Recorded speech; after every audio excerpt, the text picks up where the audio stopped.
जय श्री कृष्ण। राधे राधे। आज मैं आपको चैत्र मास के शुक्ल पक्ष की एकादशी के बारे में बताती हूँ। मेरे साथ बने रहने के लिए मेरा चैनल सब्सक्राइब कीजिए ताकि आने वाला वीडियो आपको आसानी से मिल सके। चैत्र मास के शुक्ल पक्ष की एकादशी को कामदा एकादशी कहते हैं।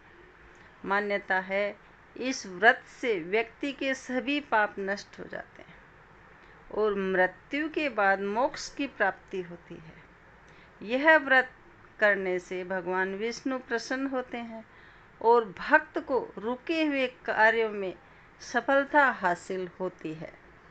रामनवमी के एक दिन बाद मनाए जाने वाली इस एकादशी को समस्त सांसारिक कामनाओं की पूर्ति के लिए बेहद खास माना जाता है। इसे कामदा एकादशी या फलदा एकादशी के नाम से जाना जाता है। नव वर्ष की पहली एकादशी है।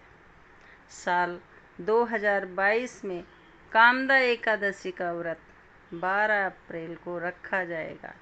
इस साल कामदा एकादशी के दिन सर्वार्थ सिद्ध योग बन रहा है।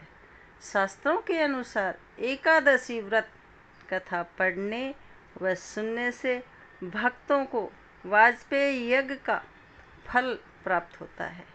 एकादशी तिथि पर भगवान विष्णु की पूजा करने से पापों से मुक्ति मिलती है। उदया तिथि के अनुसार कामदा एकादशी 12 अप्रैल को मनाई जाएगी।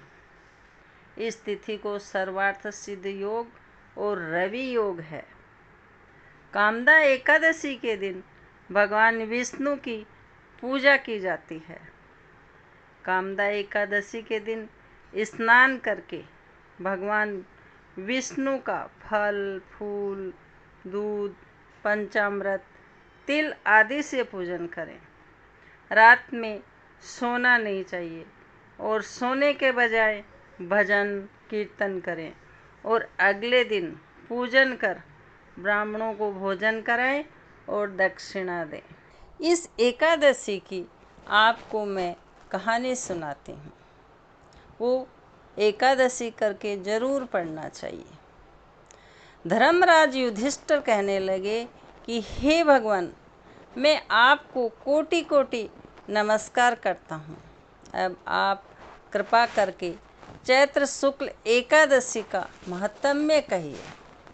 श्री कृष्ण कहने लगे, हे धर्मराज, यह प्रश्न एक समय राजा दिलीप ने गुरु वशिष्ठ से किया था और जो समाधान उन्होंने किया वो सब मैं तुमसे कहता हूँ।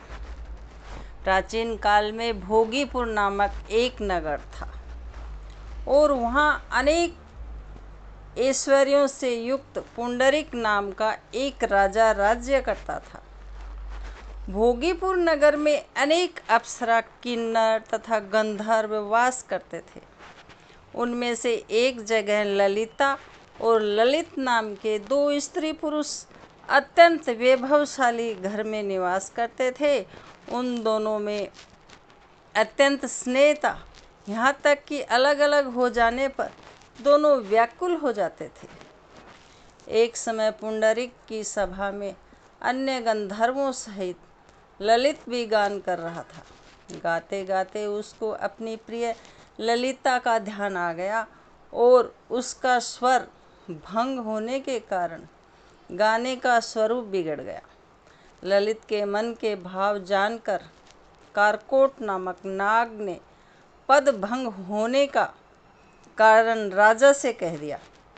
तब पुंडरीक ने क्रोधपूर्वक कहा, तू मेरे सामने गाता हुआ अपनी स्त्री का स्मरण कर रहा है, अतः तू कच्चा मांस और मनुष्यों को खाने वाला राक्षस बनकर अपने किए कर्म का फल भोग। पुंडरीक के श्राप से ललित उसी क्षण महाकाय विशाल राक्षस हो गया। उसका मुख अत्यंत भयंकर, नेत्र सूर्य चंद्रमा की तरह प्रदीप्त तथा मुख से अग्नि निकलने लगी। उसकी नाक पर्वत की कंदरा के समान विशाल हो गई और गर्दन पर्वत के समान लगने लगी। सिर के बाल पर्वतों पर खड़े वृक्षों के समान लगने लगे तथा भुजाएं अत्यंत लंबी हो गई। कुल मिलाकर उसका शरीर 8 योजन के विस्तार में हो गया। इस प्रकार राक्षस होकर यह अनेक प्रकार के दुख भोगने लगा। अब उसकी प्रियतमा ललिता को यह वृत्तांत मालूम हुआ तो उसे अत्यंत खेद हुआ और वह अपने पति के उद्धार का यत्न सोचने लगी। वह राक्षस अनेक प्रकार के घोर दुख सहता हुआ घने वनों में रहने लगा। उसकी स्त्री उसके पीछे पीछे जाती और विलाप करती रहती। एक बार ललिता अपने पति के पीछे घूमती घूमती विंध्याचल पर्वत पर पहुंच गई, जहां पर श्रृंगी ऋषि का आश्रम था। ललिता शीघ्र ही श्रृंगी ऋषि के आश्रम में गई और वहां जाकर विनती भाव से प्रार्थना करने लगी। उसे देखकर श्रृंगी ऋषि बोले कि हे सुभगे, तुम कौन हो और यहाँ किस लिए आई हो? ललिता बोली कि हे मुनि, मेरा नाम ललिता है। मेरा पति राजा पुंडरीक के श्राप से विशालकाय राक्षस हो गया है। इसका मुझे महा दुख है। उसके उद्धार का कोई उपाय बतलाइए। ऋषि श्रृंगी बोले, हे गंधर्व कन्या, अब चैत्र शुक्ल एकादशी आने वाली है, जिसका नाम कामदा एकादशी है। इसका व्रत करने से मनुष्य के सब कार्य सिद्ध होते हैं। यदि तू कामदा एकादशी का व्रत कर उसके पुण्य का फल अपने पति को दे तो वह शीघ्र ही राक्षस योनि से मुक्त हो जाएगा और राजा का श्राप भी अश्वमेघ यज्ञ शांत हो जाएगा।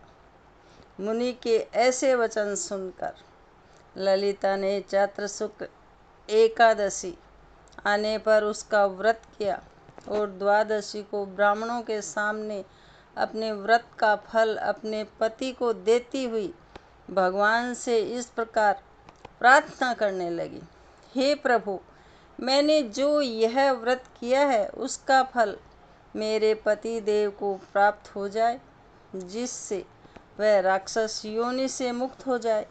एकादशी का फल देते ही उसका पति राक्षस योनि से मुक्त होकर अपने पुराने स्वरूप में प्राप्त हुआ। फिर अनेक सुंदर वस्त्राभूषणों से युक्त होकर ललिता के साथ विहार करने लगा। इसके पश्चात वे दोनों विमान में बैठकर स्वर्ग लोक को चले गए। वशिष्ठ मुनि कहने लगे कि हे राजन, इस व्रत को विधि पूर्वक करने से समस्त पाप नाश हो जाते हैं तथा राक्षस आदि की योनि से भी छूट जाते हैं। संसार में इसके बराबर कोई और दूसरा व्रत नहीं है। इसकी कथा पढ़ने या सुनने से वाजपेयी यज्ञ का फल प्राप्त होता है। इस कहानी के बाद में भगवान विष्णु की आरती करनी चाहिए और भगवान विष्णु को भोग लगाकर प्रसाद बांटना चाहिए। अगर ये जानकारी आपको पसंद आई हो तो लाइक करें, फैमिली फ्रेंड में शेयर करें, बेल आइकन प्रेस करें और कमेंट ज़रूर करें।